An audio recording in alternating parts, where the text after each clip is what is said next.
বাংলা সাহিত্যের দুই মহান কবি রবীন্দ্রনাথ ঠাকুর ও কাজী নজরুল ইসলাম, তাঁদের মধ্যে গভীর সুসম্পর্ক ছিল।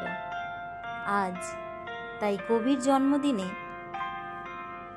কাজী নজরুল ইসলামের একটি গানের ওপর আমাদের বিদ্যালয়ের একেবারে ছোট্ট শিশুদের একটা মিষ্টি পারফরমেন্স।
আজকের রবীন্দ্র জয়ন্তী দিনটি আপনাদের খুব খুব সুন্দরভাবে কাটুক এই প্রার্থনা করি।